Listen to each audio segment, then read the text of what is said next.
And now, part two of our lesson on the Corinthians. If any man speak in an unknown tongue, let it be by two, or at the most by three, that by course let one interpret. We've had missionaries in this very pulpit where I'm standing today who go to India or other countries where English is not the primary language, and they have a translator. He speaks a sentence or two, the translator translates it, and then he starts again. If you have a good translator, he can, perhaps the speaker, speak a paragraph.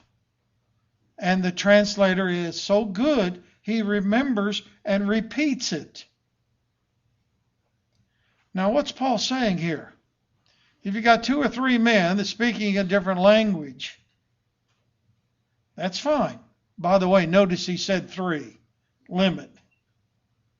By the way, later on he's going to say two preachers are enough. But when they get through with what they're saying, somebody's got to be there to translate it, because it's a waste of time. He said, let me finish this, verse 28. But if there be no interpreter, let him keep silence in the church, and let him speak to himself and to God. You know, people do talk to themselves, don't they? I think some of you do. Don't worry about that unless somebody else answers you. I think that's enough of those. So what Paul is saying here is that tongues are fine. They're a spiritual gift. It's a wonderful thing. But they're to be used appropriately to speak to people who understand it. If you're going to deliver a message in that language in a congregation of the church, make sure there's someone there that can interpret it. Now, I spent a lot of time this morning on all of that. But let's go to the 5th verse. Paul says something here that's important for us to understand. By the way, this lesson will go on an extra half hour maybe if I don't watch it. Apparently the church in Corinth, everybody wanted to speak in a different language. You know, my spiritual gift isn't the one I like. I want to speak in a foreign language. You know, it's a public thing. You can see it and hear it.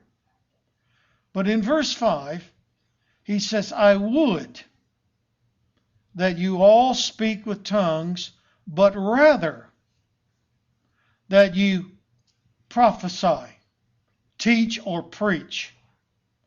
For greater is he that prophesieth than he that speaketh with tongues. In other words, what's the greatest gift in the church? Is to teach Christianity.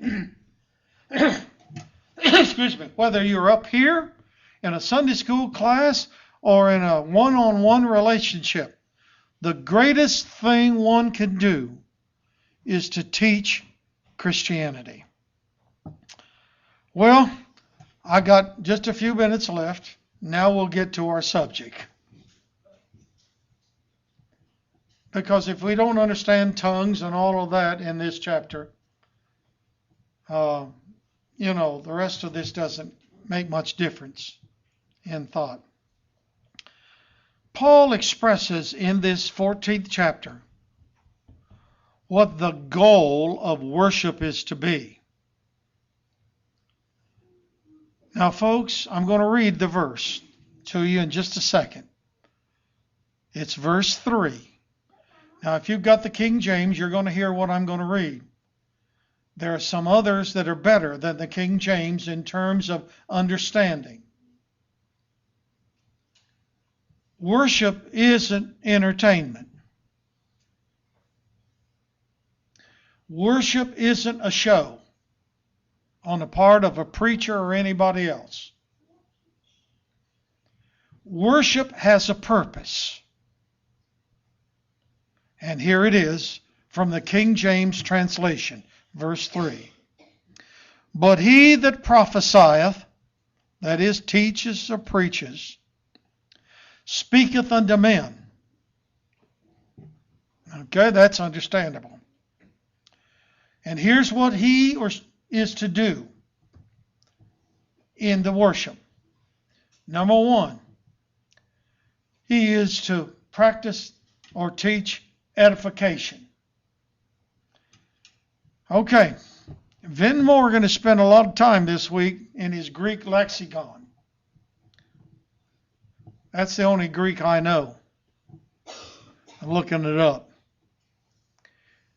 In the Greek lexicon, the word here originally in the Greek language means, and it's always translated the same way when you go back to the original language, to build up. How do you build up a Christian? There are a lot of ways to build up. One is, and I'm going to use a simple illustration. We got a young man up here, a young preacher up here, and he does a very fine job of presenting God's Word. And you stand back there at that exit door, and when he comes out, or you come out as the case might be, you turn to him and say, "You've done a good job today." Okay? You don't do like Les did the other day to me. She told me I left something out. Or something like that, wasn't it? Yeah, I remember what it was. No, I'm just kidding. The point is, you're in the business of not tearing somebody down. You don't tell that man that prayed, you made the mistake. Now, there are ways to tell people they make mistakes. Well, what does it say this man's supposed to do that can prophesy or preach or teach? He's to make edification. Number two, exhortation. In the original Greek, there's only one word, and it's almost the same as the first one, encourage. Every single Christian needs encouragement.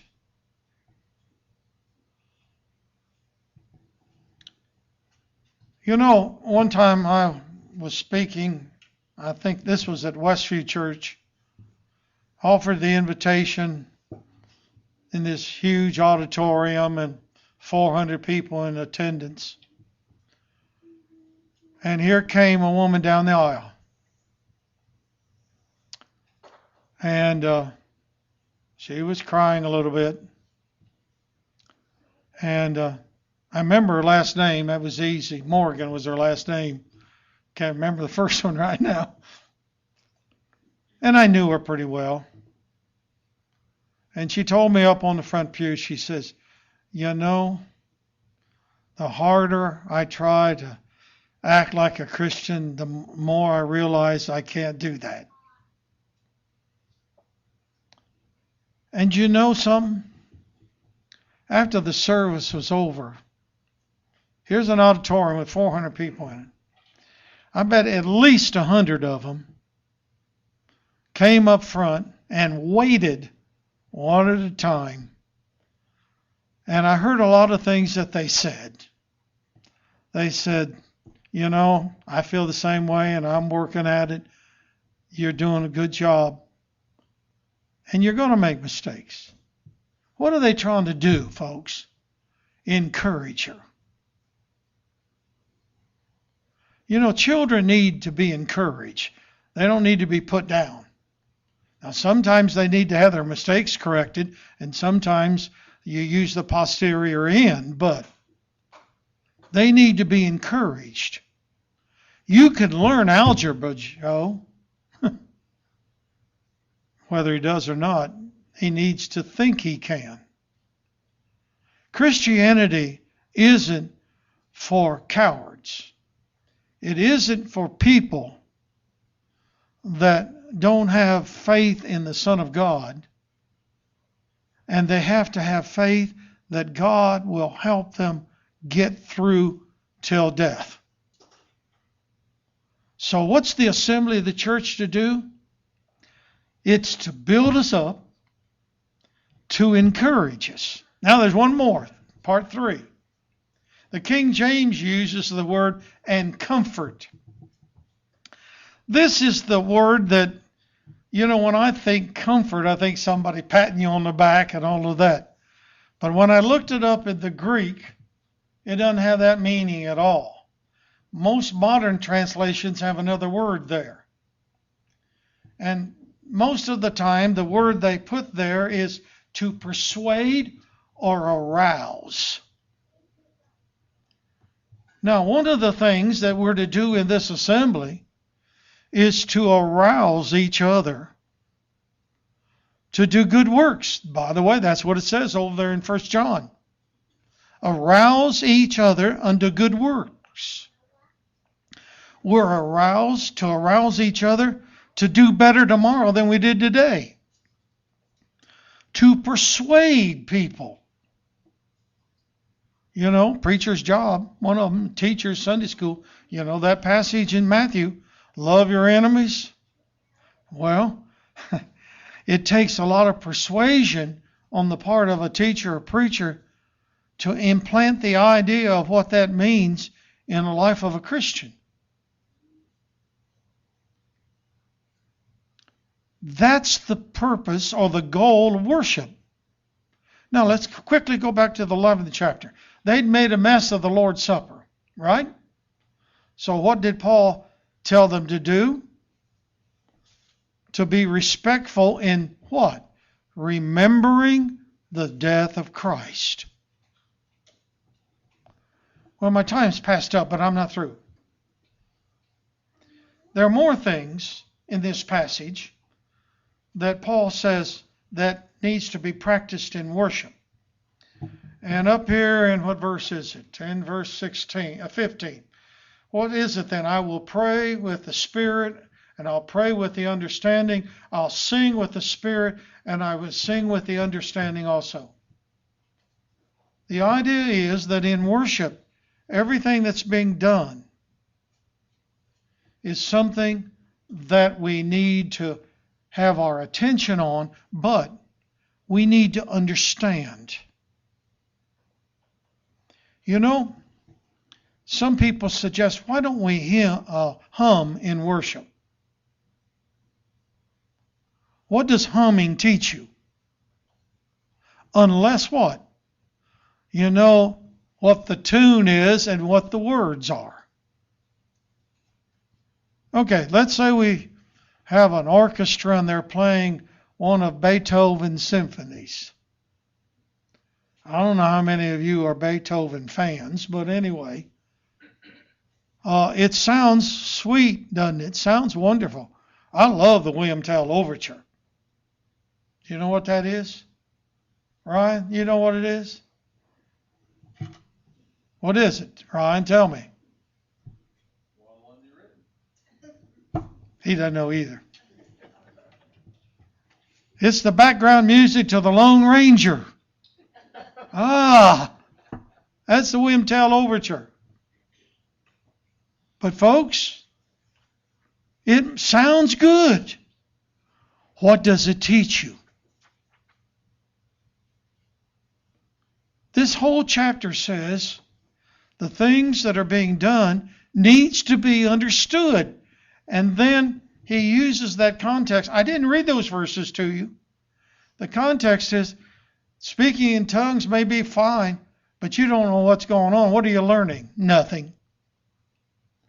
When Walter or some man leads a hymn this morning or any other time, like "Be With Me, Lord," and you sing that hymn, "Be with me, Lord, I cannot live without," and go on through that.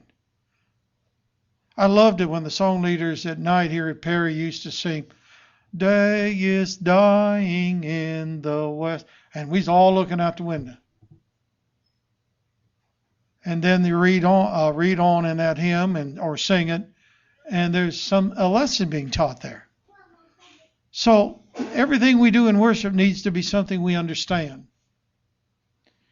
Time's passed up, but also in this passage down here in verse 34, which we can't deal with today, but Paul says, "Let your women keep silence in the churches, for it's not permitted unto them to speak," and so forth and so on. These are the responsibilities of men, to be in the leadership in the church. And, well, I can't deal with that this morning. We'll never get out for lunch.